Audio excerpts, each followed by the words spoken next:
അപ്പോൾ നമ്മളിന്ന് പറയാൻ പോണത് പോസ്റ്റ് സ്ട്രക്ചറലിസം ആണ്. Post structuralism it is A critical theory, ഒരു തിയറി മൂവ്മെൻ്റ് ആണ്. 1960കളിൽ സ്ട്രക്ചറലിസത്തിനെതിരെ വന്ന ഒരു മൂവ്മെൻ്റ് ആണ് പോസ്റ്റ് സ്ട്രക്ചറലിസം.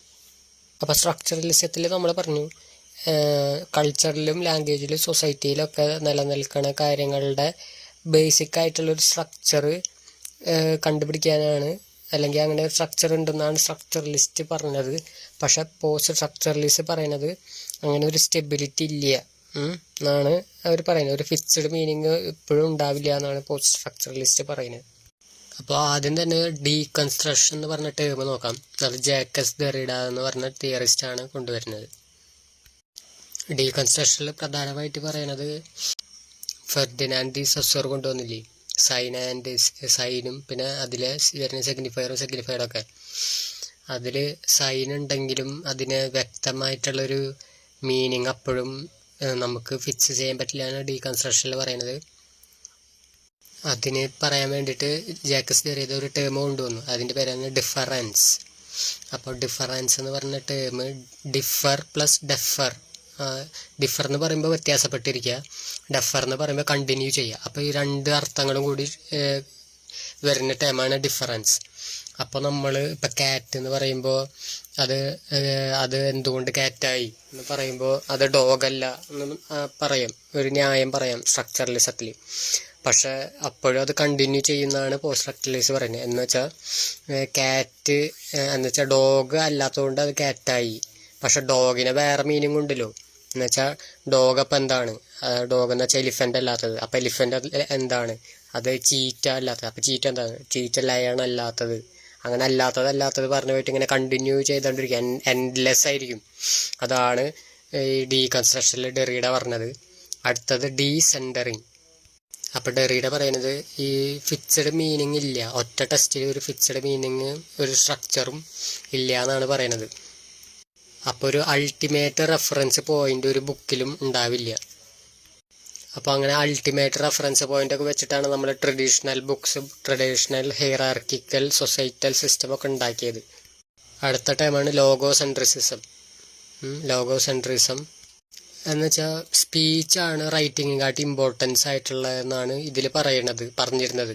പക്ഷേ ഈ ജാക്കസ് ഡെറിഡയുടെ പോലെയുള്ള പോസ്റ്റ് സ്ട്രക്ചറലിസ്റ്റ് അതിനെ ചലഞ്ച് ചെയ്യുകയാണ് ഉണ്ടായത്. എന്ന് വെച്ചാൽ സ്പീച്ചും റൈറ്റിങ്ങിനും ഒരേ വാല്യൂ ആണ്, രണ്ടും വേറെ വേറെ സംഭവങ്ങളാണ്, ഒന്നിന് താഴെ അല്ല. അപ്പം എല്ലാ തരത്തിലുള്ള എക്സ്പ്രഷനും, സ്പീച്ച് ആയിക്കോട്ടെ റൈറ്റിംഗ് ആയിക്കോട്ടെ, ഒക്കെ ഓപ്പൺ ടു ഇൻ്റർപ്രിറ്റേഷൻ, ഈക്വലി അൺസ്റ്റേബിളും ആണ്. അടുത്ത ടൈം അപ്പോറിയ എന്ന് പറയുന്നത് ഒരു ലോജിക്കൽ കോൺട്രഡിക്ഷൻ. ഇപ്പോൾ ഒരു ടെസ്റ്റ്, ഒരു ഫിലോസഫിക്കൽ ടെസ്റ്റ് വായിക്കുകയാണെങ്കിൽ അതിൽ വരുന്ന രണ്ട് പാരഡോക്സ്, അല്ലെങ്കിൽ ഒരു സമയത്ത് രണ്ട് കാര്യങ്ങൾ ശരിയായി വരുമ്പോൾ ഒരു കൺക്ലൂഷനിലെത്താത്ത അവസ്ഥയില്ല, അതിനൊക്കെയാണ് നമ്മൾ അപ്പോറിയ എന്ന് പറയാം. പിന്നെ സപ്ലിമെൻ്റ് എന്ന് പറഞ്ഞൊരു ടേം കൊണ്ടുവന്നു. അപ്പോൾ ഒരാളൊരു സ്പീച്ച് പറഞ്ഞു, അപ്പോൾ അതിനെ സംബന്ധിച്ച് ആ സ്പീച്ചിൽ എന്തെങ്കിലും കുറച്ചും കൂടി ആഡ് ചെയ്യാനോ എന്നൊക്കെ പറഞ്ഞിട്ട് നമ്മളൊരു സപ്ലിമെൻ്റ് എഴുതും, ഒരു ബുക്കൊക്കെ എഴുതും. പക്ഷേ ഡെറിഡ പറഞ്ഞാൽ അത് സപ്ലിമെൻ്റ് അല്ല, രണ്ടിനും ഓരോ വാല്യൂ ആണുള്ളത്, രണ്ടും ഇൻഡിപെൻഡൻ്റ് ആണ്, അതിന് ഓരോ വാല്യൂ ഉണ്ടെന്ന് ഡെറിഡ പറഞ്ഞു. ഇപ്പം നേരത്തെ പറഞ്ഞ പോലെ റൈറ്റിങ് സ്പീച്ചിനെക്കാട്ടും താഴെയാണ്, അങ്ങനെയൊന്നും ഇല്ല. പക്ഷെ സ്ട്രക്ചറലിസ്റ്റ് അങ്ങനെയാണ് വിശ്വസിച്ചിരുന്നത്, അങ്ങനെ ഉണ്ടെന്ന്. പിന്നെ നമ്മളുടെ റോളൻഡ് ബാർട്സ് എഴുതിയ ബുക്ക്, റോളൻഡ് ബാർട്സ് ആദ്യം സ്ട്രക്ചറലിസ്റ്റ് ആയിരുന്നു, പിന്നെ അതിനെതിരെ തിരിഞ്ഞു. The death of the author എന്ന് പറയുന്ന ബുക്കിൽ എന്താ പറയണത്, ഓതറിൻ്റെ റോള് ബുക്ക് എഴുതുന്നതോട് കൂടി കഴിഞ്ഞു. പിന്നെ ഇമ്പോർട്ടൻസ് റീഡറാണ് അതെങ്ങനെ ഇൻ്റർപ്രറ്റ് ചെയ്യണമെന്ന് തീരുമാനിക്കുന്നത്. അത് ഒരു റീഡർ ഇൻ്റർപ്രറ്റ് ചെയ്യുന്ന പോലെ മറ്റേ റീഡറും ഇൻ്റർപ്രറ്റ് ചെയ്യണമെന്നില്ല, എല്ലാവർക്കും അവരേതായ സബ്ജക്റ്റീവ് ആയിട്ടുള്ള ഇൻ്റർപ്രിറ്റേഷൻ ഉണ്ടാവും. അടുത്തത് നോളജ്, പവർ ആൻഡ് ഡിസ്കോഴ്സ് കൊണ്ടുവന്നത് മൈക്കൽ ഫുക്കോൾട്ടാണ്. അപ്പോൾ ഏത് നോളജും ആയിക്കോട്ടെ അതൊക്കെ കൺസ്ട്രക്റ്റഡ് ആണ്. എന്ന് വെച്ചാൽ it is tied to power, ഒരു പവർ സിസ്റ്റം നിലനിർത്താൻ വേണ്ടി ഉണ്ടാക്കിയ നോളജാണ് നമ്മൾ പഠിക്കുന്നത്, ന്യൂട്രൽ അല്ല എന്നാണ് പറയുന്നത്. ഓരോ ആൾക്കാർ അവരെ ഇൻട്രസ്റ്റ് നടപ്പാക്കാൻ വേണ്ടിയിട്ട് കുറച്ച് നോളജ് ഇവിടെ ഉണ്ടാക്കിയിട്ടുണ്ട്. അടുത്ത ടൈമാണ് ഡിസ്കോഴ്സ്. അപ്പോൾ നമ്മൾ ഈ നോളജ് ആൻഡ് പവർ നിലനിർത്താൻ വേണ്ടി നോളജ് ഉണ്ടാക്കില്ലേ, അപ്പോൾ അതിനെയാണ് ഡിസ്കോഴ്സ് എന്ന് പറയുക. അതെങ്ങനെ പ്രചരിപ്പിക്കുന്നു, ഏത് രീതിയിൽ അത് എഫക്റ്റ് ചെയ്യുന്നു, ഇതിനെയാണ് ഡിസ്കോഴ്സ് എന്ന് പറയുക. ഒരു സൊസൈറ്റിയിൽ അതെങ്ങനെ എഫക്റ്റ് ചെയ്യുന്നു എന്നാണ് ഡിസ്കോഴ്സ്. അപ്പോൾ മേജർ തിയറിസ്റ്റ് എന്ന് പറയുകയാണെങ്കിൽ ജാക്കസ് ഡെറീഡ ഡീകൺസ്ട്രക്ഷൻ കൊണ്ടുവന്നു. പിന്നെ മേജർ വർക്ക്സ് എന്ന് പറയുകയാണെങ്കിൽ ഓഫ് ഗ്രാമറ്റോളജി, പിന്നെ റൈറ്റിംഗ് ആൻഡ് ഡിഫറൻസ്, ഇതൊക്കെയാണ് മേജർ വർക്ക്. അടുത്ത തിയറിസ്റ്റ് റോളൻഡ് ബാർട്സ് ആദ്യം സെമിയോട്ടിക്സിലൊക്കെയാണ് വർക്ക് ചെയ്തത്, സ്ട്രക്ചറലിസ്റ്റ് ആയിരുന്നു. പിന്നെ അത് ആള് ദി ഡെത്ത് ഓഫ് ദി ഓതറിൽ പബ്ലിഷ് ചെയ്തു. അത് പോസ്റ്റ് സ്ട്രക്ചറലിസത്തിനെ സപ്പോർട്ട് ചെയ്യുന്ന ഒരു ബുക്കായിരുന്നു. അടുത്ത തിയറിസ്റ്റ് മൈക്കൽ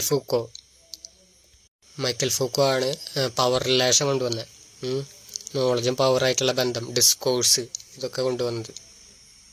പിന്നെ ദി യെയിൽ സ്കൂൾ എന്ന് പറയുന്ന ഒരു സ്കൂളുണ്ട്. അത് it is A group of literary critics.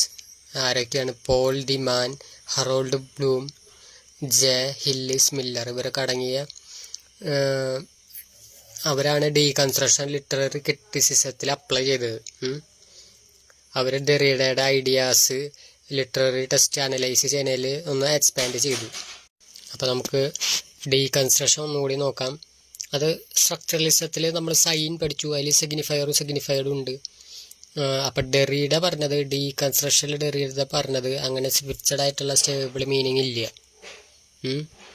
എന്ന് വെച്ചാൽ ഇപ്പോൾ ട്രീ എന്ന് പറഞ്ഞ വേർഡ് എന്താ പറയുക, എങ്ങനെ മനസ്സിലാക്കേണ്ടത്? അത് ട്രീ എന്ന് പറയുന്ന വേർഡ് മനസ്സിലാക്കുമ്പോൾ അത് ബുഷ് അല്ല.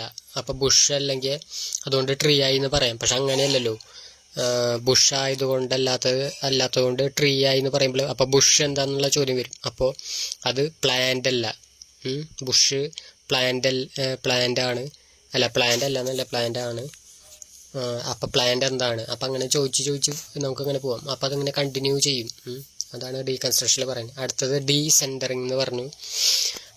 അത് ഒരു ഐഡിയനെ റിജക്റ്റ് ചെയ്യണം. There is a central foundational truth or origin, ശരിക്കും അവസാനത്തെ സത്യം എന്നൊക്കെ പറയില്ലേ, അങ്ങനെ ഒരു സത്യം ഇല്ല എന്നാണ് ഈ ഡീസെൻറ്ററിങ്ങിനെ കൊണ്ട് ഉദ്ദേശിക്കുന്നത്.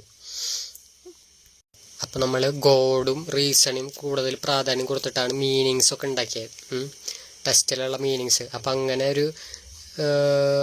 അതൊരു ഇല്യൂഷനാണെന്നാണ് പറയണത് ഡെറീഡ പറഞ്ഞത്. അതിനൊരു പോയിന്റ് ഓഫ് റെഫറൻസ് ഇല്ല, അങ്ങനെയാണ് പറയണത്. നമ്മൾ എന്ത് പറഞ്ഞാലും ഒരു റീസണിലേക്ക് എത്തിക്കാൻ നോക്കുമല്ലോ, അല്ലെങ്കിൽ ഗോഡിലേക്ക് എത്തിക്കാൻ നോക്കുമല്ലോ, അങ്ങനെ ഒരു റെഫറൻസ് പോയിന്റ് ഉണ്ടാക്കാൻ പറ്റില്ല എന്നാണ് ഡെറീഡ പറയുന്നത്. എക്സാമ്പിൾ പറയുകയാണെങ്കിൽ നമ്മളൊരു നോവൽ വായിച്ചു കഴിഞ്ഞാൽ അതിൻ്റെ സെൻട്രൽ തീമോ അല്ലെങ്കിൽ സെൻട്രൽ മോറലൊക്കെ നോക്കും. ആ സെൻട്രലാലിറ്റീനെയാണ് ഡെറീഡ ഡീസെൻട്രലൈസ് ചെയ്യുന്നത്. കാരണം അത് ഓരോ ആൾക്കാരനുസരിച്ചിരിക്കും, ഓരോ ആൾക്കാർ ഇൻ്റർപ്രറ്റ് ചെയ്യുമ്പോൾ അത് വ്യത്യാസപ്പെടും. അടുത്തത് ലോഗോ സെൻട്രിസിസം. അതിപ്പോൾ നേരത്തെ പറഞ്ഞ പോലെ റൈറ്റിങ് സ്പീച്ചിനെക്കാട്ടും താഴെ അല്ല എന്നൊക്കെ, രണ്ടിനും ഇൻഡിപെൻഡൻ്റ് എക്സിസ്റ്റൻസ് ആണ്, രണ്ടിനും ഓരോ വാല്യൂ ആണ്, അൺസ്റ്റേബിൾ ആണെന്നൊക്കെ പറയുന്നതാണ് ലോഗോ സെൻട്രിസിസം. അടുത്തത് അപ്പോറിയ എന്ന് നമ്മൾ പറഞ്ഞു. ഒരു സമയം രണ്ട് ട്രുത്ത് വരുമ്പോൾ അത് കോൺട്രഡിക്റ്ററി ആവും, ഒരു കൺക്ലൂഷനിൽ എത്താൻ പറ്റില്ല. അപ്പോൾ ഇതൊക്കെ ടെസ്റ്റുകളിൽ വരുന്നതിനെയാണ് അപ്പോറിയ എന്ന് പറയാം. എന്നുവെച്ചാൽ ഒരു പസ്ലിംഗ് ആയിട്ടുള്ള ഒരു സിറ്റുവേഷൻ. അടുത്തത് സപ്ലിമെൻ്റ് പറഞ്ഞ് ഒരു മേജറായിട്ടുള്ള വർക്കിനെ ആഡ് ഓൺ ചെയ്യുന്ന ഒരു സബ് വർക്ക് എന്നൊക്കെ പറയും, അതാണ് സപ്ലിമെൻ്റ്. പക്ഷെ അങ്ങനെ ഒരു സെക്കൻഡറി വാല്യൂ കൊടുക്കാൻ പറ്റില്ല എന്നാണ് ഡെറീഡ പറയുന്നത്, അങ്ങനെ ഒരു സപ്ലിമെൻറ്റിന്. അപ്പോൾ നേരത്തെ പറഞ്ഞ പോലെ എഴുത്ത് സ്പീച്ചിൻ്റെ സപ്ലിമെൻ്റ് ആയിട്ടാണ് കണ്ടിരുന്നത്. പക്ഷെ ഡെറീഡ പറഞ്ഞു അങ്ങനെ സ്പീച്ചിൻ്റെ സപ്ലിമെൻ്റ് അല്ല, ആ സ്പീച്ചിൽ പറഞ്ഞ കാര്യം തന്നെ മാറ്റി മറിക്കാൻ അതിൻ്റെ സപ്ലിമെൻ്റ് വെച്ച് പറ്റും. അപ്പം പിന്നെ രണ്ടിനും ഒരേ വാല്യൂ ആണ് ഉള്ളത്. പിന്നെ റോളൻഡ് ബാർട്സ് ഡെത്ത് ഓഫ് ദി ഓതറിൽ പറഞ്ഞു, ഓതറിന് പ്രൈമറി ഇമ്പോർട്ടൻസ് ഇല്ല, റീഡറിനാണുള്ളത്. ഓതർ ആ ബുക്ക് എഴുതണോടുകൂടി കഴിഞ്ഞു. പിന്നെ റീഡറുടെ ഇൻ്റർപ്രിറ്റേഷൻ അനുസരിച്ചിരിക്കും. പിന്നെ knowledge, power and discourse Michael Foucault പറഞ്ഞത്,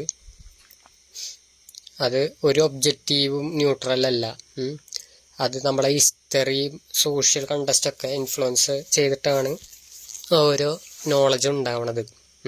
അത് കുറച്ച് ആൾക്കാർ പവർ നിലനിർത്താൻ വേണ്ടിയിട്ട് അവർ നോളജ് രൂപപ്പെടുത്തിയെടുക്കും. ഒരു ഡിസ്കോഴ്സ്, അടുത്ത ഡിസ്കോഴ്സ് എന്ന് പറയുമ്പോൾ it is A system of language അല്ലെങ്കിൽ പ്രാക്ടീസ് അല്ലെങ്കിൽ ബിലീഫ്സ്. അത് നമ്മളെങ്ങനെ ചിന്തിക്കണം എന്ന് തീരുമാനിക്കുക, അതാണ് ഡിസ്കോഴ്സ്. അപ്പം നോളജും പവറൊക്കെ ഉപയോഗിച്ചിട്ട് നമ്മൾ എല്ലാവരും എങ്ങനെ ചിന്തിക്കണം എന്ന് ഡിസ്കോഴ്സ് വഴി തീരുമാനിക്കാൻ പറ്റും. ഒരു എക്സാമ്പിൾ പറയുകയാണെങ്കിൽ